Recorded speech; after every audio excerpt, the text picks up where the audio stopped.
Well, thank you for joining us today. My name is Sam Goodman, and I'm the Senior Policy Advisor here at Hong Kong Watch. Today we are launching our Red Capital report in Canada and a pensions briefing looking at links between Canadian public pensions funds and Chinese companies complicit in human rights abuse. And we have a perfect stellar lineup as always. We're joined by our policy director, Johnny Patterson, who's one of the co-founders of Hong Kong Watch, the student activist, Joey Su, who was in the recent Oscar-nominated film Do Not Split, which looked at the anti-extradition bill protests, Senator Leo Housakis, and the Liberal MP, John Mckay. And I think we're in for quite a treat. As always, a couple of housekeeping rules. The speakers will speak for a few minutes, and then we'll be open to a Q&A. If you'd like to submit a question, you can do so in the chat box if you're with us on the video chat. If you're joining us by Facebook Live, you can also message us. We look forward to quite a lively discussion. I'm happy now to hand over to Johnny Patterson. Sorry, mute. Thanks, Sam. I'm going to share my screen and share a few slides on Red Capital in Hong Kong, and hopefully should kick off an interesting conversation.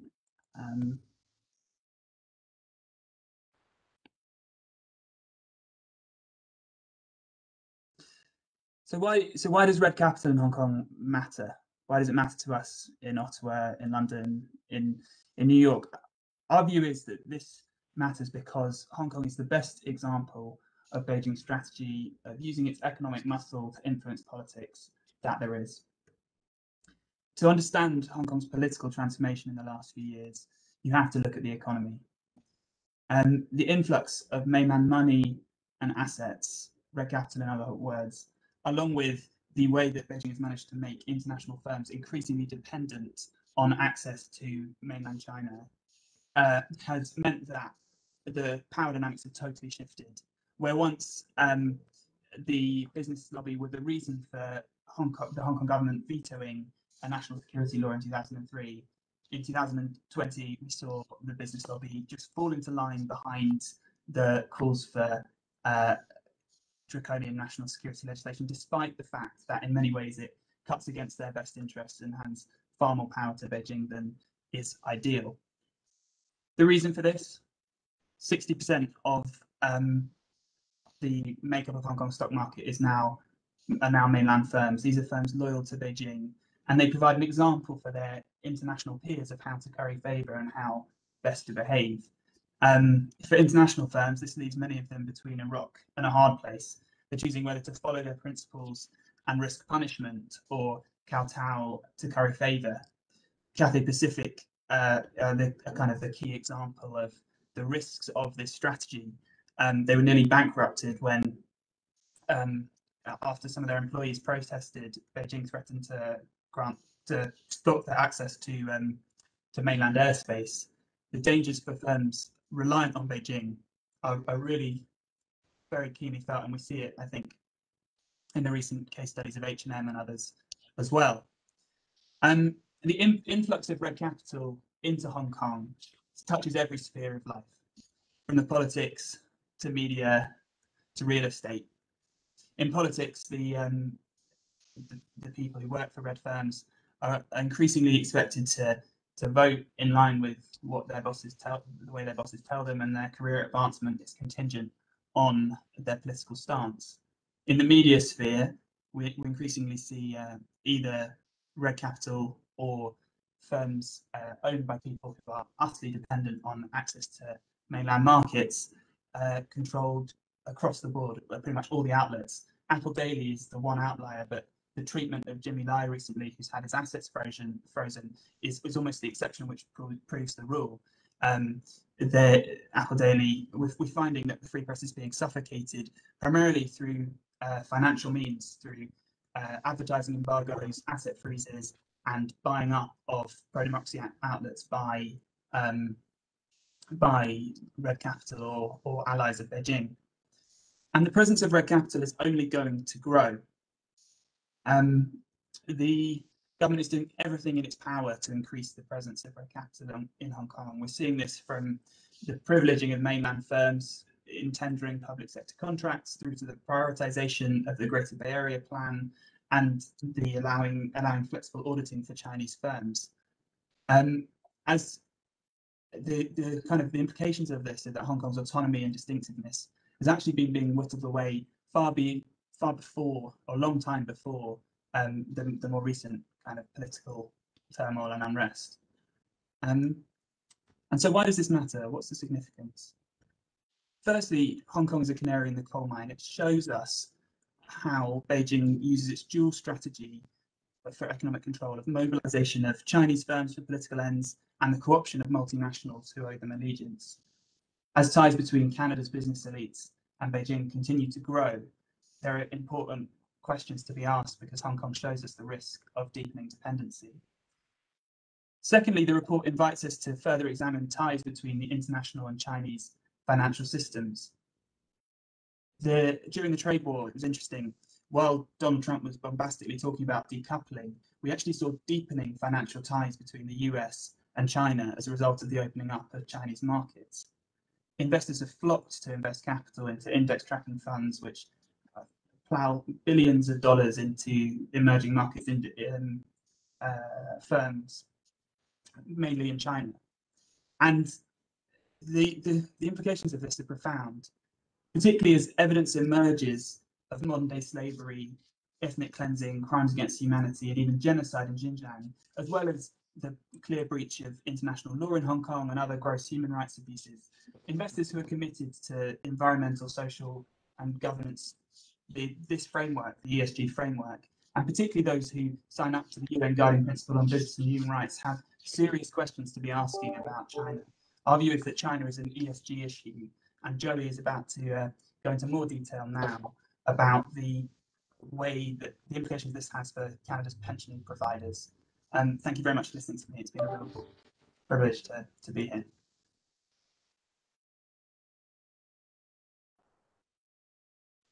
Thanks, Johnny. Now to hand over to Joey. Thank you, Johnny, and thank you, Sam. So good morning, good afternoon, everyone. So on June 12th, it would be the second anniversary of Hong Kong's pro-democracy movement. And while we Hong Kongers continue to live under terror, we also see our Uyghur friends suffering from an ongoing genocide.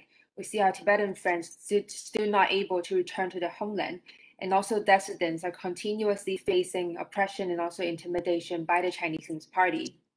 And with the expanding United Front work and also red capital infiltration, we see that Beijing is continuously extending its long arm to every corner of the globe, including here on Canadian soil, seeking to remake the international rule-based order in its own image and also posing a threat to democracy worldwide.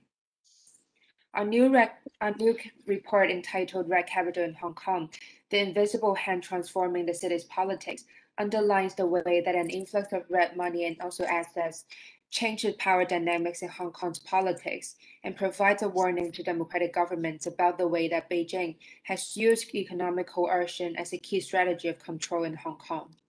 One of the report's key recommendations for Western policymakers, particularly here in Canada, is the urgent need to ensure that no state pension funds invest in the stocks or bonds of firms complicit in human rights violations. And as mentioned by Johnny, a fundamental inconsistency to the international community's sanctioning policies is that we're not doing enough to also prevent pension funds and also institutional investors' investments to firms that complicit crackdowns on freedoms in Hong Kong, ethnic cleansing of Uyghurs, and human rights violations elsewhere.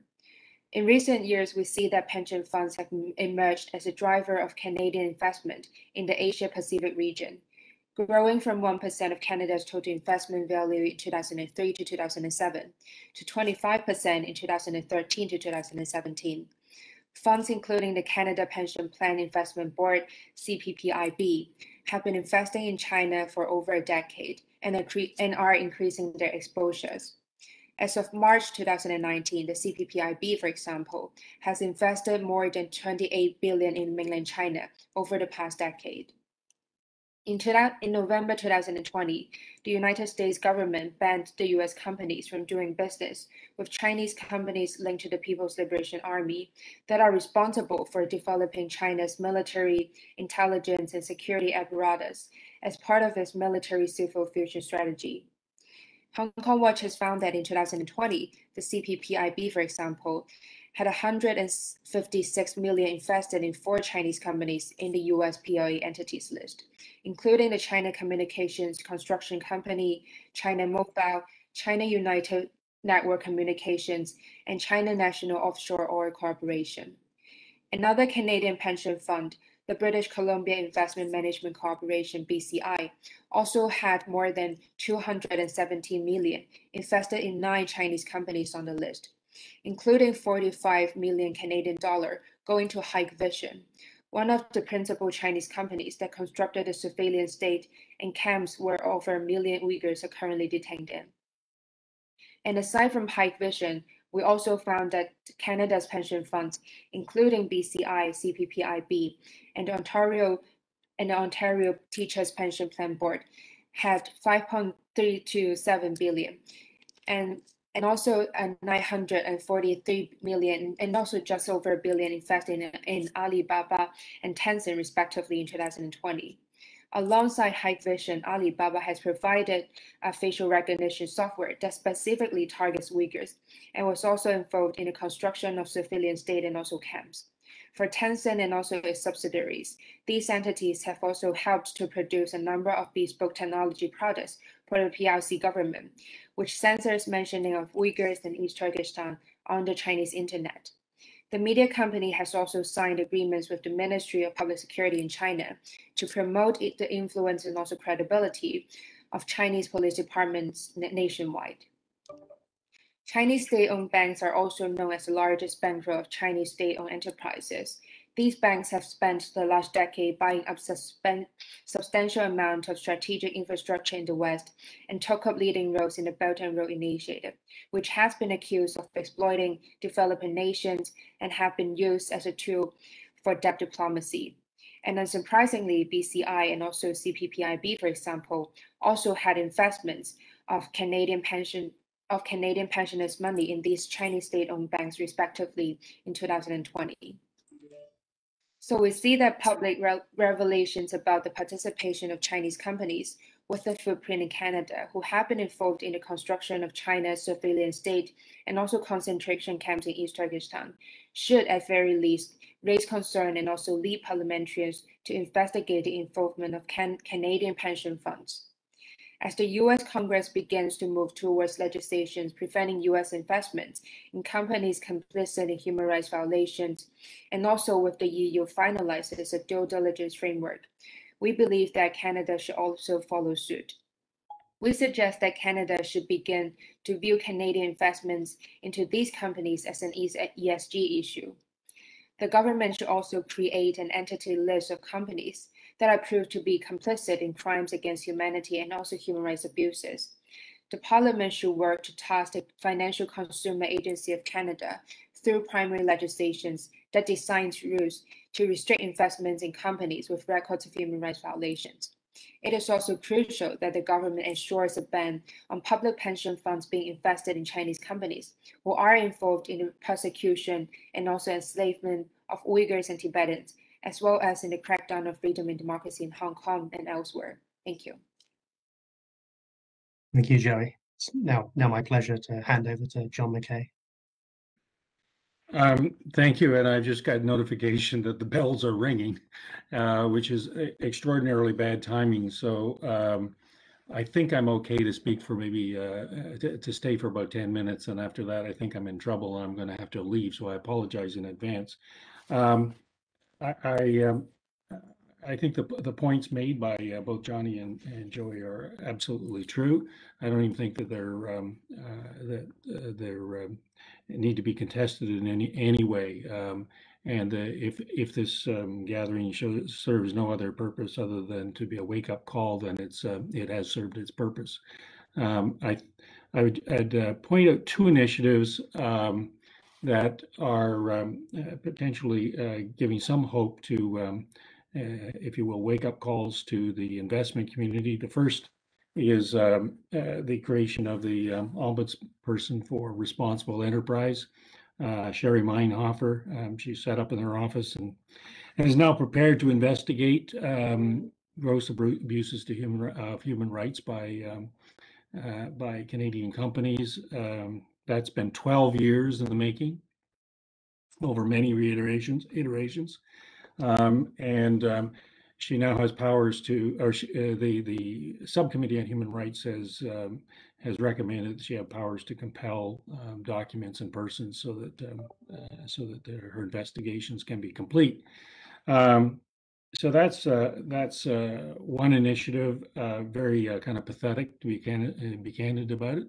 The second initiative is a bill that's before the Senate in the Banking Committee, S216, which would require Canadian companies to examine their supply chains for infestation of slavery at any point during this in the thing. So that speaks specifically to the Uyghur situation in China. So both initiatives, I think, are lame. Both are sort of dragging the Canadian government kicking and screaming to some sort of realistic appreciation of the intrusions of Beijing into our way of life. But to be fair, both initiatives have, how should we say, gone up the interest scale in the last 6 weeks, 6 months on the part of the government to recognize that it doesn't have the array and the suite of responses that it should have to the initiatives. And in that respect, you'd have to say the Americans, at least in rhetoric, are way ahead of Canada. Finally, and again, I'm running here. Finally, I just thought that we should raise the issue of the Winnipeg Lab. It is illustrative of the simultaneous naivety, but also way in which the initiatives of the Beijing government undermine our way of life. The Winnipeg Lab is possibly our most secure, most sophisticated lab for infectious diseases. And two Chinese scientists were working there, and they're essentially frog marched off the premises by CSIS and the allegations are that they leaked vital data and possibly even viruses over to the Wuhan lab. There may or may not have been a security breach. I don't know, and I don't know whether we'll ever know. But the Canada-China Committee has asked the government of Canada to release data. The government of Canada has resisted that and prefers to put it in front of a NSICOP committee, National Security and Intelligence Committee. There's a big fight right now, and where it will land, I don't really know. But it does show the depth of the infiltration on the Chinese government. It does show how research is being compromised. It does show that data only flows one way. And it does undermine the basis for everything that we hold near and dear as far as research is concerned. Research requires a certain amount of naivety, a certain amount of innocence to say, well, I know conventional wisdom says this, but how about this idea? Just listening to a podcast on how mRNA was invented, and it is just a scientist from Hungary who kept to her guns, saying over 17 years of rejections that no, this thing will work, and finally somebody picked up on it. All of that gets undermined. And the consequence for Canada and other nations is that research doesn't advance in a way that it should. And I don't know who actually knows how the coronavirus got started, whether it was a lab leak or whether it was a transmission from animal to human, and possibly we will never know. but the unwillingness of Beijing to share in any sense the way the scientific community has historically shared means bad news for us all. I see it as a gross undermining of not only our way of life, our democracy, our economic protection of data, our sharing of data, and this is, if you will, far bigger than and I don't want to say don't diminish it, but merely investments. But if I were the Canada Pension Board, Investment Board, I would be nervous about any investment I have in China. And even if I didn't, aside from all of the other issues, if you don't have a consistent set of values and a consistent understanding of the rule of law, then you've got nothing. And, I was thinking about Elon Musk the other day, and I just don't know whether I should be sympathetic to Elon Musk, but he's got a huge investment in China, and I would say every day it's at risk. And at any given day, Beijing can wind his investment up, and he's done, finished. And I would say that's probably true of a lot of Canadian companies. If at any point they run afoul or take any independence, they will have the Cathay Pacific treatment, and that's unhappy. So I'm going to leave it there. I appreciate the opportunity to talk with you folks. I absolutely believe that you are doing the Lord's work here. You are raising the flag. Possibly at this point, not everybody is saluting it, but these are opportunities for more people to see the flag and reflect on the issues. And so, with that, I'll turn it over back to you. I'm not quite sure who, but I'm sorry to beg off at this point because my friend Leo Isakis will probably correct everything that I've just said. That's great. Well, thank you very much again, John, for joining us today. Really, really appreciate your remarks and your attendance. Now, happy to pass it over to Senator Isakis. Thank you. Sorry to leave. Thank you, John, and good luck with the vote. Thank you to Johnny and to Joy for your presentations earlier on, and thank you for your work. As Mr. Mckay says, you are doing God's work, and I'm so honored to be an active supporter of Hong Kong Watch, and I continue to marvel at your commitment, your also the effectiveness upon which you communicate this issue, both to parliamentarians in Canada, but around the world. What can I really add after Johnny and Joy's so thorough presentation? And I did indeed marvel at the fantastic detail in the Red Capital report. As I always, like I said, marvel at the fine work and succinct work that Hong Kong Watch does. Let's look at the facts as they are. I'm going to be a little bit more blunt, as I tend to be, than my good friend and colleague, John Mckay. We have right now the most brutal authoritarian regime on earth in China, in the Chinese Communist Party. They don't hesitate to use their authoritarianism against their own people, against their neighbors, against their trading allies. They don't blink at all in their pursuit of authoritarianism. Furthermore, we also have a situation when we look at Hong Kong of what used to be and still is and should continue to be the jewel of the Far East, the foundation upon which free enterprise gets to grow and prosper in the Far East. Hong Kong was nothing but 150 years of success in terms of cooperating with our trading allies as a springboard into all the markets into the Far East. And what we've seen over the last few years from the Chinese government is an unwillingness to respect the agreement they signed on to in 1997. One country, two systems was what was the promise. Of course, if we look at the behavior of China for a consistent number of decades, they don't maintain their word and their commitment to their friends and allies and neighbors around the world. That's not who they are. So why would we expect them to maintain their commitment in this particular instance? The national security law, what was it designed to improve upon? What was it designed to correct? It was designed to ratchet up and clamp up democracy and freedoms in Hong Kong. What did the extradition bill, what was that supposed to correct? What added value was that supposed to give to Hong Kong?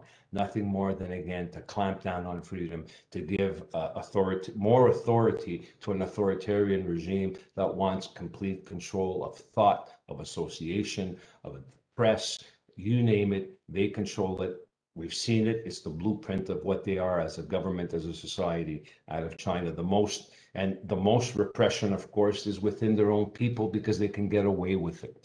And now we're starting to see a regime that has become even more emboldened and is starting to infiltrate in the most insidious ways in our Western democratic societies. And their time of reckoning has to come. We see, and you know, we're in a couple of days from now, we should be celebrating on June 12th the second year anniversary of the extradition bill, which of course in many ways was the catalyst for the democratic movement and the freedom movement in Hong Kong. And I think it's just the beginning. I think that China and Beijing hasn't seen anything yet, because I think only now has the West started to see how insidious their strategy is in terms of economic imperialism. And at the end of the day, China is the worst egregious behavior towards human rights, freedom, democracy. We see how they treated people in Tibet. We see how aggressive they are in dealing with their neighbor in Taiwan. We've seen how they've put the boot to the throat of the democracy movement in Hong Kong. And ultimately, and the most disgusting of all behavior, is how they treat their minorities in China, setting up concentration camps in order to basically wipe out a minority Muslim group. China is an interesting case. China is a case where authoritarianism a number of years ago met capitalism, and in their joint pursuit of greed and authoritarianism has become a terrible cocktail.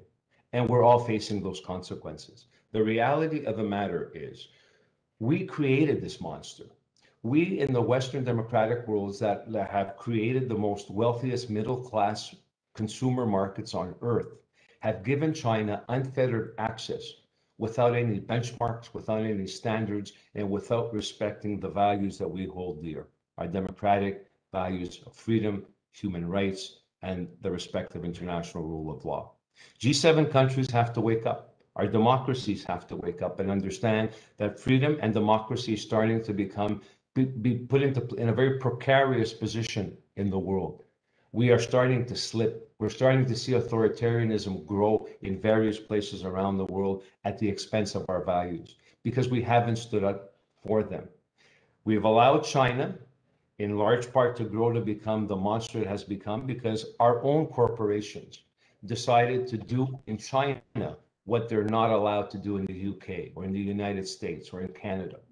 We have labor laws in our country. We have environmental standards in our countries. We have governance standards. We have protection of intellectual property. Capitalism, which I'm a fervent advocate for, only functions well when it is free enterprise, when people are competing in a fair, equal basis, where government doesn't pick a winner and a loser based on their political ideology. That's when free enterprise prospers and grows. And it allows you to, and when those standards are respected, it allows you to develop the wealthiest middle class markets in the world, which Canada and the United States and the UK and other democracies have built. But we have to cherish those markets, and we have to cherish those values, because without those values and those standards, our society will fall apart. And then it just becomes chaos and authoritarianism. We are in a situation right now where China has gone from using their authoritarian capacity and their brutal force in order to maintain their power to now using economic imperialism. All the capital they've amassed, thanks to the greedy partnership between our Western markets and a number of our corporations and the authoritarian regime, now that capital is being used to infiltrate democracies like Hong Kong, like Canada, like the US, like the UK. My friend John Mckay talked about the two spies, and that's what they were, who had infiltrated our most thorough research lab on viruses in Winnipeg. And now we have a government, our own government, that doesn't want to come clean and answer questions of why these two individuals were escorted out by the RCMP, why the RCMP and CSIS are conducting investigations.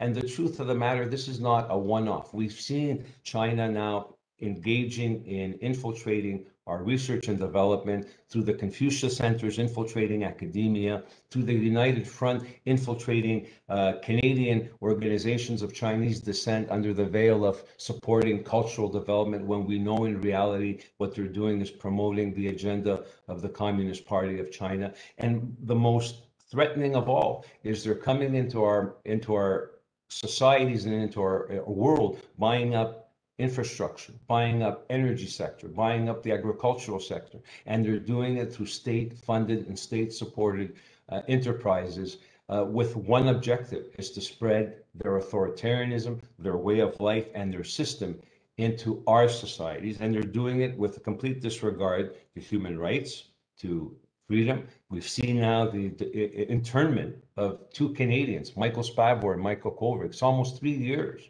And they've interned them just for the simple reason that they want to basically have us disregard our system of rule of law, of respecting extradition treaties with democracies that we have around the world. And Canadians have also forgotten, in all the noise and all the propaganda, that Madam Ming is being accused in the United States for money laundering and using Huawei to money launder on behalf of the IRGC.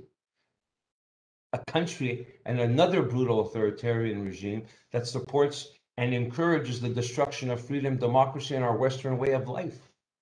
So this is the kind of evil we're talking about. This is a kind of entity in Beijing where, on the one hand, they're going to obliterate the Muslim minority in their country, but they're going to engage in capital imperialism and support a regime like Iran, a theocratic Muslim state who themselves want to destroy democracy. Do we see the commonality here? What emulsifies their interests? They want to destroy freedom. They want to destroy democracy. They want to destroy free markets.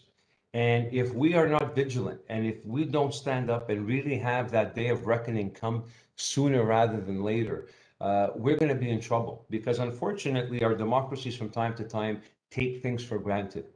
And we saw how quickly things have turned in Hong Kong. Hong Kong and the people of Hong Kong thought that after 1997, things would carry on, that Beijing would respect their commitments. They would allow that economic jewel to continue to grow and foster into what it deserves to be. But we saw how quickly that turned. And now we're running to catch up. And what we're facing, and to highlight what you talked about earlier, I'm a parliamentarian in Canada. When I see Canadians, former ministers of justice, former ministers of foreign affairs, foreign prime ministers of this great country, sign letters calling upon the current government to engage in hostage diplomacy with Beijing, that is outrageous. That highlights the dangers upon which we are found to be living in today.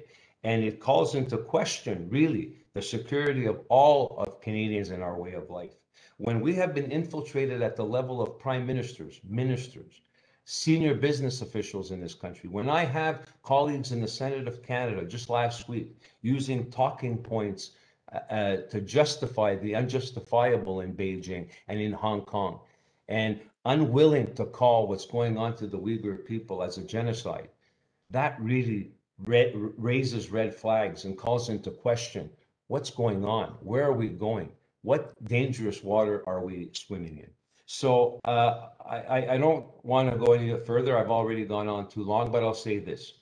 Parliament of Canada has to stand up and address Canadian public pension funds supporting organizations like Hike Vision, as was pointed out by Joey. When the Ontario Teachers Fund is using their membership pension fund to support organizations like Alibaba, we have to look at ourselves in the face and say to ourselves, do we believe in democracy and freedom, and do we want to support the values that Canadians once upon a time died on the shores of Normandy?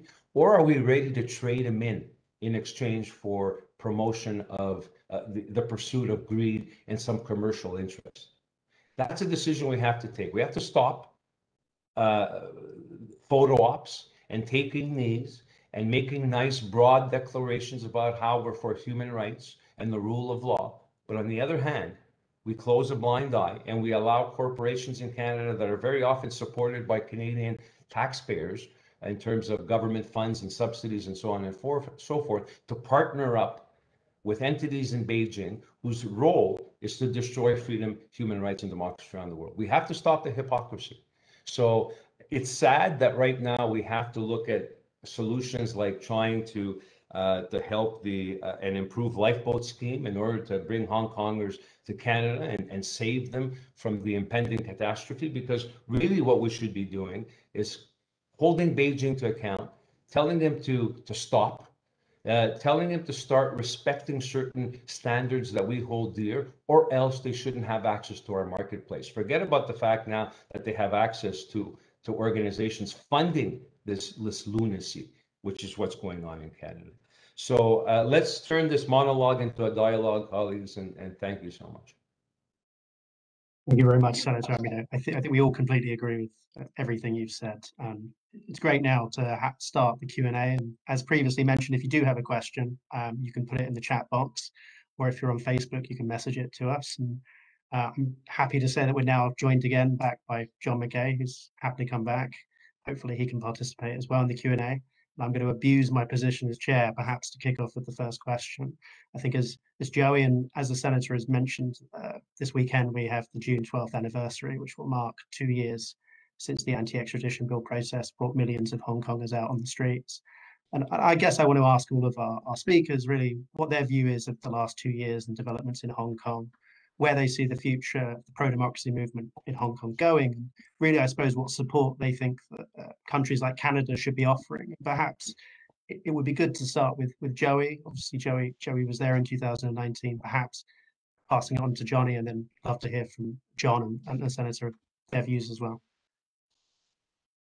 Yeah, thank you, Sam.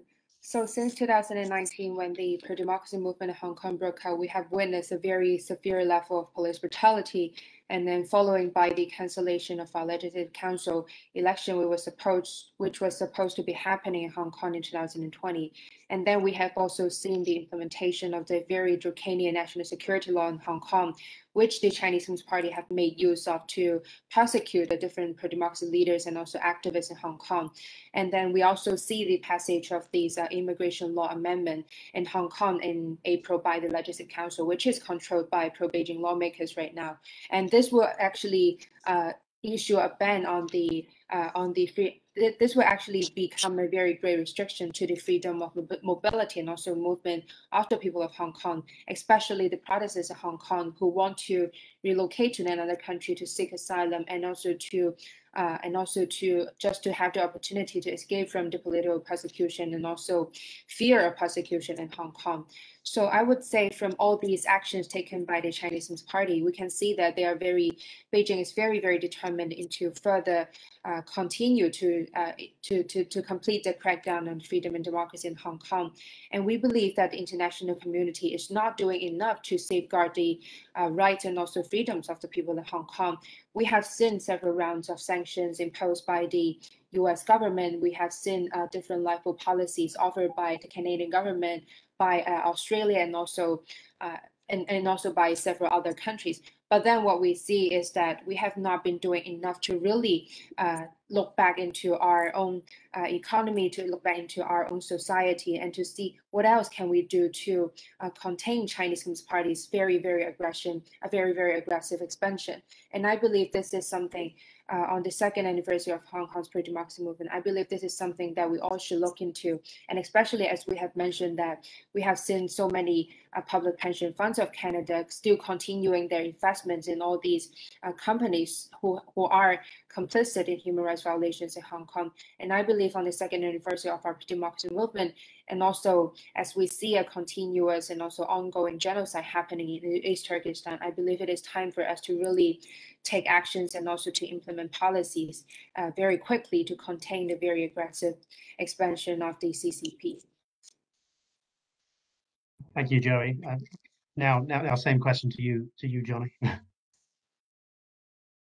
you so much, and I pretty much agree with everything Joe's just said, so I won't be long. I think the significance of the last 2 years is that what's happened in Hong Kong is essentially a textbook example of an authoritarian power grab. We've essentially seen a constitutional coup where a city which has long had human rights safeguards and kind of constitutional protections for free speech, for some form of democracy, for the rule of law, having that replaced with this blanket piece of legislation that's kind of been imposed on top. And the national security law really does that. I was reflecting recently on the last time I was in Hong Kong, which was just before the protest movement broke out in the spring of 2019. And half the people that I met that week are now in jail.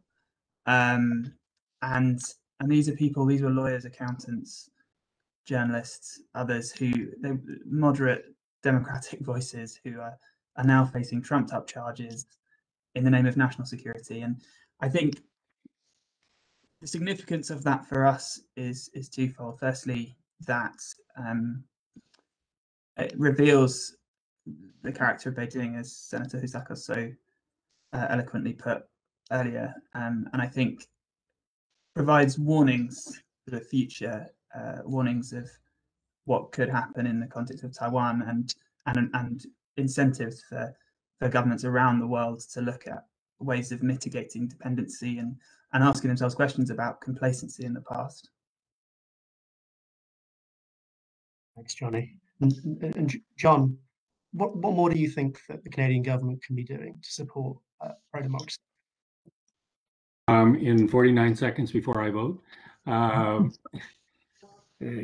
got my other screen on, so I'm multitasking here. I think both Joey and Johnny have articulated the immediate consequences, and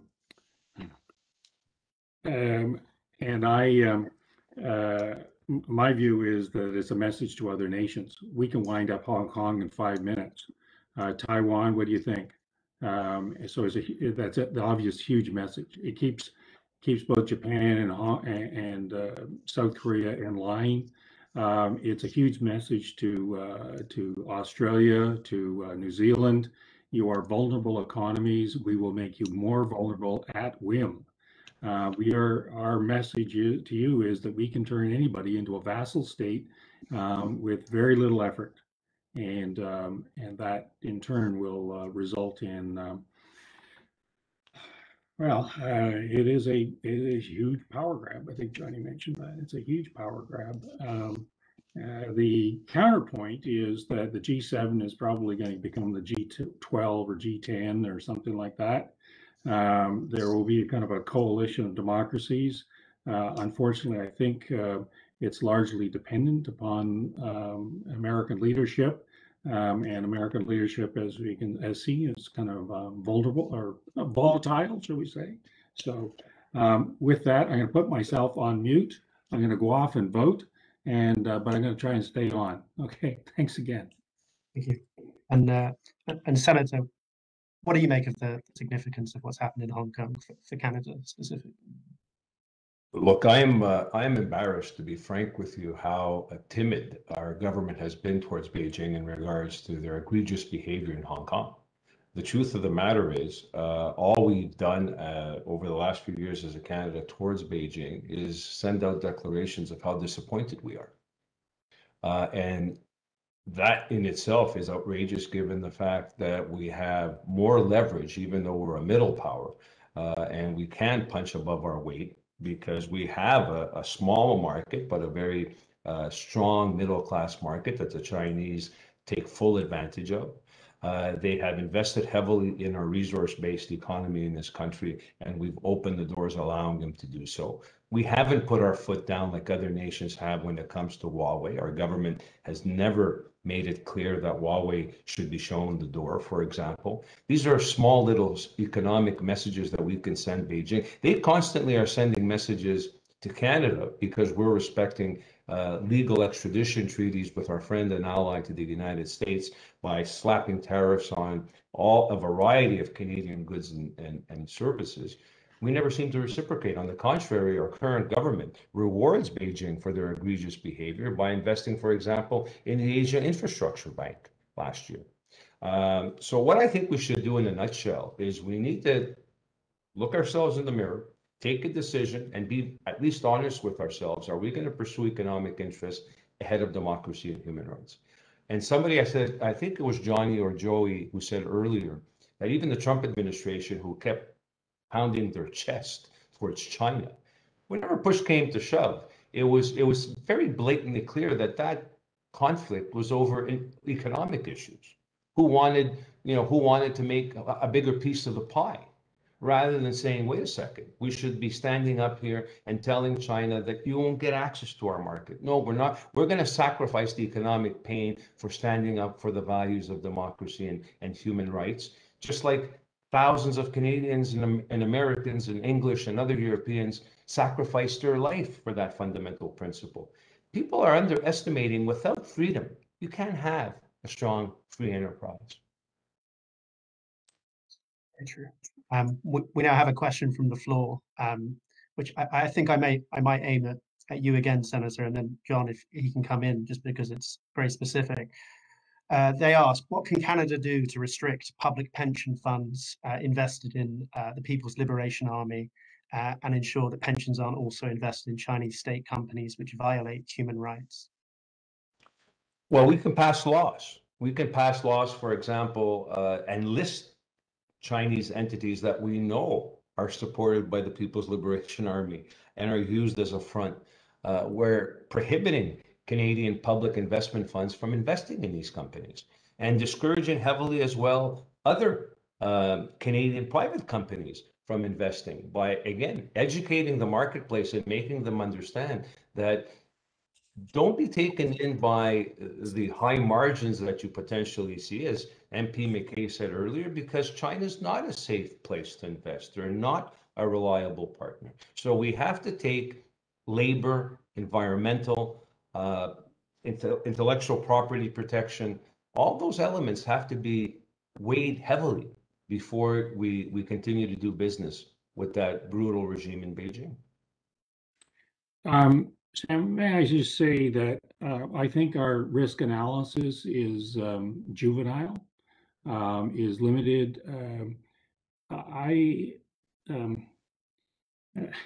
For my sins, I've been reading Mark Carney's book recently, and Mark's main point has been that you have to price in the risk of climate change.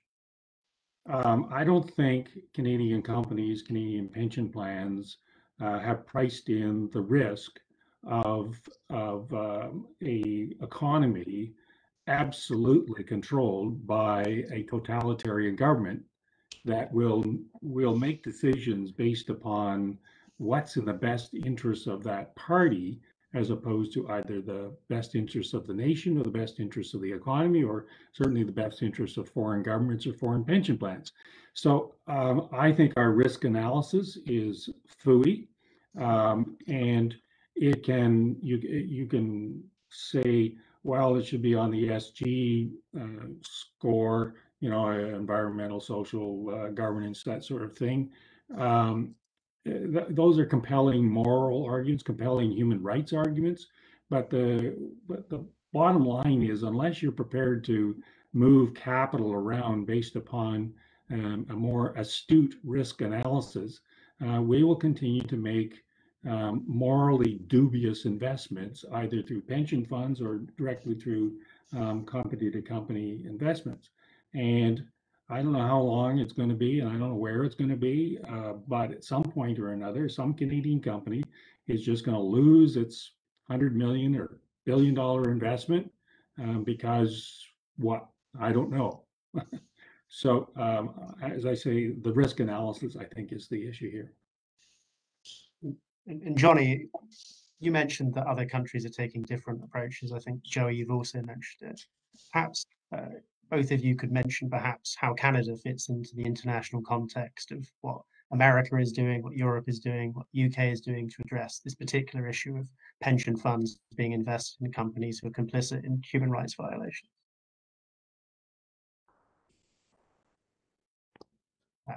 Perhaps to Johnny first, and then to Joey. Great, thanks, Sam. Yeah, so I suppose there are ways that what the US have put in place in the last 9 months might provide a model for steps that the Canadian government could take. In particular, the entities list, investment entities list, which designates more than 50 Chinese firms as being either tied to the PLA or involved in surveillance in Xinjiang. And that entities list essentially bars investment into those firms. And it's been so far remarkably effective at stopping those firms. Some of them have been taken off a number of the global index trackers. And so I suppose something along those lines would be an interesting thing to see whether it could be replicated around the world in other contexts, because obviously multilateral action on these kind of things make a huge amount of difference. Almost kind of, I suppose, viewing those stocks as sin stocks, a little bit like tobacco has been designated in that way, and others. That, yeah. Thanks, Johnny. I don't know, Joey, if there's something you would like to add. Yeah, so I echo to Johnny's point, and I believe that it is really important for us to act quick to implement policies quickly, because looking back at the experience of Hong Kong, aside from all these police brutality, aside from the cancellation of elections and also the implementation of the national security legislation, what we found in 2019 was that the Chinese Communist Party's infiltration and also dominance over our media, our press, and also the other sectors in Hong Kong started back in 1997 when the handover happened, or actually ever before the handover have happened in Hong Kong. So I believe we can all learn a lesson from Hong Kong's experiences, that we all have to act quickly and to tackle the problems, to solve the problems, and to have our investigations and also restrictions in place before any problems flows onto the surface. Thank you. We've had another question come in on a different topic, but it is related. Senator Hasakas, you mentioned earlier the need for lifeboat schemes. I think, Joey, you also mentioned it. We've had a question from somebody on the floor saying that young people will be moving to Canada via the Young Talent Scheme. What support is there currently for them, and what support do you think that there should be, with particular regards to the UK government's recent announcement that it has set up I believe an 80 million integration fund for Hong Kongers? I guess the question is, do you think that Canada should have something similar? Absolutely. I think Canada, again, on this front, should be doing a lot more than we have. Recently, the House of Commons Immigration Standing Committee put out a very good report. And I know that Hong Kong Watch articulated very effectively there some excellent points of views. Canada has to become more flexible in terms of receiving refugees from Hong Kong. We have to open up and become more flexible when it comes to granting student visas, work visas. We have to understand the current situation and understand it's only going to get worse, and we have to address our immigration policies to be as flexible as possible. Like I said, unfortunately, it'll be a great loss and a brain drain to Hong Kong, but it will be a net benefit to Canada, of course. So we need to do more. We've been slow in terms of catching up to the UK and other countries. I would, Sam, I would endorse what Senator Hasakas just said. And I was just flipping through my emails here, trying to find the latest email from Minister Mendocino. And I vaguely recollect, it was only came out 2 or 3 days ago, and it created new pathways for Hong Kongers to come to Canada. And I agree with the overall comment that as ghoulish it may sound, that there will be a kind of a brain drain from Hong Kong into Canada, and I think that our policy should reflect that we will be a welcoming nation to those who find the situation in Hong Kong intolerable for either their anticipated life or their personal safety. So I think that in that respect, the government of Canada is pretty on top of that issue. And Joey, you recently gave evidence, I think, to that committee inquiry that Senator Hasakas referenced. Are there ways that you think that the scheme should be improved specifically? Yeah, definitely. So first of all, because of COVID, because of the outbreak, it is still very difficult for Hong Kongers to actually be able to go to Canada. So it would be appreciated if the Canadian government could be considering any kinds of like loosening up of these requirements. And then aside from that, we have also seen that a lot of Hong Kong practices, especially the very young ones who just graduated from high school, but then never got a chance to enter university or higher education institutions in Hong Kong, I believe it would be very helpful if Canada might consider expanding the coverage and also to include the opportunity, include schemes that will provide opportunities for all these very, very young Hong Kong practices to relocate to Canada. And I believe that would be a very helpful policy. I'm conscious of the fact that we have 5 minutes left and we have a number of questions. So if it's okay, I might direct a few of them to specific speakers. Somebody has put in a question, and I think it actually references to something John said earlier about there being a bill in the banking committee called S216, and they've asked what is the practical steps in terms of legislation of being able to restrict pension funds going to Chinese companies complicit in human rights abuses. So I don't know, John, if potentially you could say something on that. And also, as indicated earlier, the chances of private members' bills seeing the light of day are pretty remote. But I'm sure with the incredible influence of Senator Housekeeping, this bill will just move at lightning speed through the banking committee. But it's a bill based on UK experience and legislation, a bit stronger than the UK bill, similar to something that's in California, I believe. And the simple concept is that annually Canadian corporations of a certain size have to file statements with the Minister of Public Statements saying they've examined their supply chains and are satisfied that there's no slavery in their supply chains. And obviously the Uyghur situation is quite relevant to this. If they fail to file a statement, the minister has authorities to examine their books and documents and to enter on their premises and to levy a fine, etc. So it's not only just a name and shame, but it's also got some teeth to it. And just the very existence of the bill, along with, I think, some pretty effective reporting on the part of the Globe and Mail, has caused a little bit of uncomfortableness in some boardrooms. We have got in our Senator Julie Milvain-Deschênes is the sponsoring senator, and we've had some very positive conversations with very large, very significant Canadian corporations who really do want to be indirectly sponsoring slavery, particularly slavery from China, because Canadian companies and Canadian workers can't compete with slaves, just can't do it. And so, if you don't buy the human rights argument, or if you don't buy the moral rights argument, look at the economic argument. You're basically taking a job away from your neighbor. And if you don't understand that idea, then you understand nothing. So the bill has a lot of support.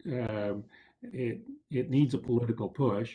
I have to say that the government has given sympathetic noises, but sympathetic noises does not translate into royal assent. So anyway, I hope that's a fulsome answer. I don't know, Senator, if there's anything you want to add to John's fulsome answer. No, I think it was okay. Perfect. I'm counting on your support then, Leo. You do on that issue. We have another question related to sanctions, which I might ask Johnny if you'd like to answer.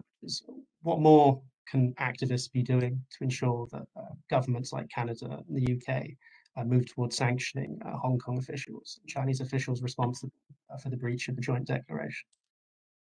I think it's just vital to keep the issue on the table, to keep people aware of it, and to reinforce the fact that in both contexts, pretty much there's a majority in Parliament who back taking stronger action. I think in British context, it's an absolute crying shame that despite flagrant breach of the joint declaration and the fact the government have said that now China are in an ongoing breach of the joint declaration. They've not taken any steps to show that there are consequences of that. And I think, if possible, pushing for unified multilateral sanctions against some officials seems to be the obvious next step.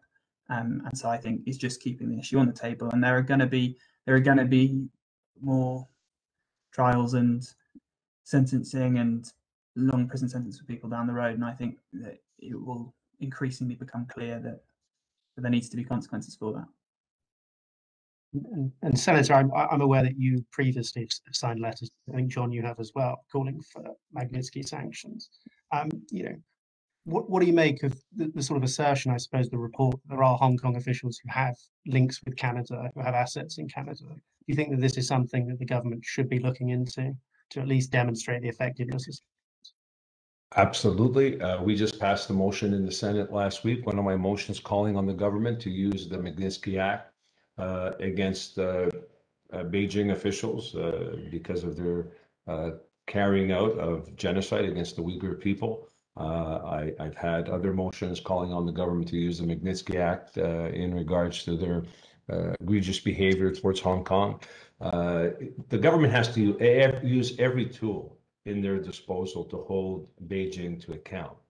Another thing I think that we should be a little bit more focused on, both Hong Kong Watch and in general Canadians, is we should name and shame those large corporations that are doing business in China.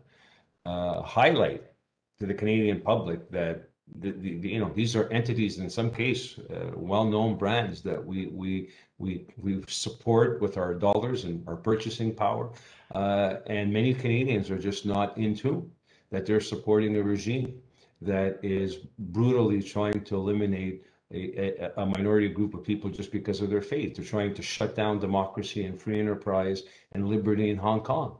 And we've had some success. There's been a number of companies that have pulled out of agreements with Huawei and other companies. I think we should do a little bit more of naming and shaming of these corporations, make them understand that there's a price to pay back home in the marketplace for doing business with entities that don't respect human rights and certain standards in terms of the environment and as we said earlier, governance and human rights. I'm aware that we've kind of gone over the hour, but perhaps I could offer each of the speakers a 2 minutes sort of closing statement to summarize their views, perhaps as we head towards this quite significant anniversary in Hong Kong. Perhaps I could pass the floor over to Joey to kick us off. Thank you, Sam. So, on the second anniversary of Hong Kong's pro-democracy movement, I believe the world has witnessed how the Chinese Communist Party has been suppressing the people of Hong Kong, and also how they have been extending their long arms to every corner of the globe, including the suppression of Uyghurs, Tibetans, and also other Chinese dissidents who are in exile now in different countries across the globe. And we have also seen how they have been making use of their united front work and also their red capital to infiltrate into every sector of our democracies worldwide. So I believe with Hong Kong as an example, it is really important that we take lessons from the experience of Hong Kong and really to implement policies and to take actions to hold China accountable for all these human rights violations and then to prevent all these things from happening again. So I believe this is what we can do on the second anniversary of Hong Kong. Thank you. And to you, John, the floor. May I say, first of all, that I've been in such agreement with Senator Stakis, I'm starting to doubt myself. Coming around. Yeah, well, I think you may be coming my way the other way. And let me also say that thank you for organizing this. These are important things to do. And in terms of Joey's core point, what are the lessons learned from the experience of Hong Kong is that it can happen to anybody in any place. In Canada, we have this saying about you boil a frog slowly. And that's what's been happening with Beijing and the rest of the world at various degrees. As the, there we had a clear example of gradually erosion of Hong Kong rights, and then it came to a boil, and suddenly there was no more. And I don't know how long Hong Kong continues to exist as a separate entity. I think that's a lesson to the rest of the world, that the frog is on boil, and it's at various stages in various countries, and unless the frog realizes that it's being boiled, it's not going to take any remedial action. And let me just finish off with the issue of sanctions. Bill Browder, who initiated the Magnitsky sanctions, is a personal friend of mine, and when we were initially approached here in Canada about setting up that legislation, I was skeptical, but the argument that persuaded me the most was its targeted nature, and second of all, the desire in this case of the Russian oligarchs to get their money out of Russia and into a safe haven, which had respect for the rule of law and democratic norms, et cetera, et cetera. So it was a huge irony. Similarly, with China, the desire on the part of, for want of a better term, Chinese oligarchs to get their money out of China because they know better than most that at any time the regime could turn on them, witness Jimmy Lai, and their billions is utterly worthless. So these, if in fact those rabbit holes are filled up and not available to the worst perpetrators, there will be that will have an effect, internal effect on the entire regime. The difference between the Russians and the Chinese is that the Russians can just huff and puff and say Putin can get upset, but that's it. We don't really care what Putin thinks in that respect, because there's no integration of the economy in the same sense that it is with the Chinese. The Chinese, however, will extract a consequence if, in fact, Magnitsky gets pushed and pushed very hard. So, as enthusiastic as I am about dealing with Chinese oligarchs, it's a much more subtle game than just simply dealing with the Russian oligarchs. So let me leave it there. Thank you, John. And to you, the senator. I think, my friends, the time for rhetoric is over. I think the time for declarations towards Beijing of how disappointed we are is over. I think appeasement and kowtowing to them doesn't work. Dialogue doesn't work, as we have so bitterly have found out as Canadians. Our government has pursued all of those all of those mechanisms of kowtowing, of appeasing, of dialogue over the last few years. And it's almost 3 years now, and the two Michaels are still incarcerated with no due process. China continues to be very belligerent towards Canada because of the extradition treaty that we have with a friend and ally to the south. It's become crystal clear to me that China only understands one thing, and that's the bottom line. And unless there's repercussions to their egregious behavior, they will continue to act as an authoritarian, brutal regime. As we all know, power corrupts and absolute power corrupts absolutely. And this is where we are. We're at that stage. We need a coordinated effort on the part of democracies around the world, because unfortunately, our traditional institutions like the UN have also let us down over the last few years. We've seen that. It's an institution that, again, you see that tyranny and authoritarianism seems to prevail over democracy and goodwill towards man. And we need to sort of reorient ourselves. But in order to do that, nations like Canada, like the United States, have to look in the mirror and take a decision in terms of what do we want to do strategically. Are we going to do more than talk about human rights? Are we going to do more than talk about how upset we are about how the people of Hong Kong are being treated, and that in a matter of, it's been 2 years now, 2 years of ripping our shirts in indignation, and things are getting worse, they're not getting better. It's been a number of years since Tiananmen Square. It's been a long time right now where China's been conducting genocide against the Uyghur people. So at some point you have to step back and say, you know, it's great to invest in this particular arrangement that has some financial benefits. But if an arrangement of this nature isn't based on some commonalities, some emulsify our values on both ends of the equation in terms of labor laws, intellectual property, human rights, environmental issues, then it will fall apart. It just doesn't work. And ultimately, you always have to look at what is the objective of the person you're dealing with. And it's clear that the objective of the CPC is not the same objective that we have in G7 and other Western democracies around the world. So thank you for this opportunity to exchange today. It was very helpful. And I thank each and every one of you for the great work that Hong Kong Watch does. And I will continue to support it. And the good news is, even though our government here in Canada has been slow on getting on the bandwagon, there are parliamentarians like John Mckay and others on all sides of the aisle that are standing with the people of Hong Kong, and we will continue to do so. Thank you. Glad to hear. And now to our policy director, Johnny, to have, I suppose, the final word. Thank you, Sam.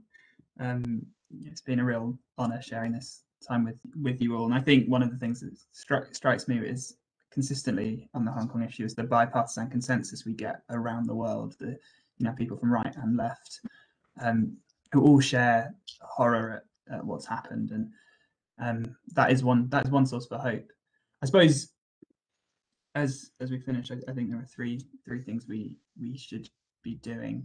First, we must learn from Hong Kong. We must learn from Hong Kong's experiences and not make the same mistakes. Hong Kong shows, as has been said multiple times today, the speed with which freedoms can be lost.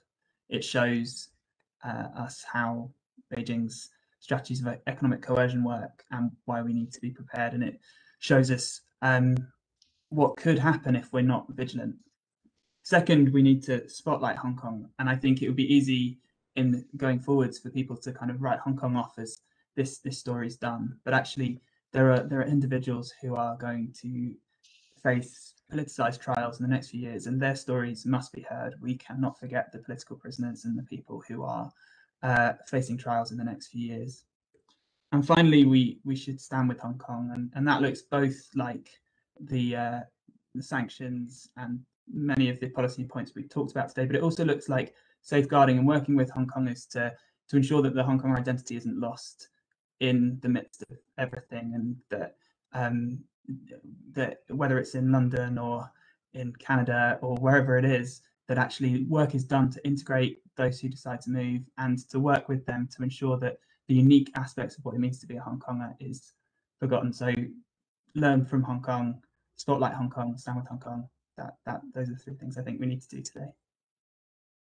Thank you. And that is really the end of our webinar. I want to thank all of the speakers for joining us today. Such an interesting discussion. Thanks for your participation. Thanks for viewing and watching. And we look forward to seeing you soon.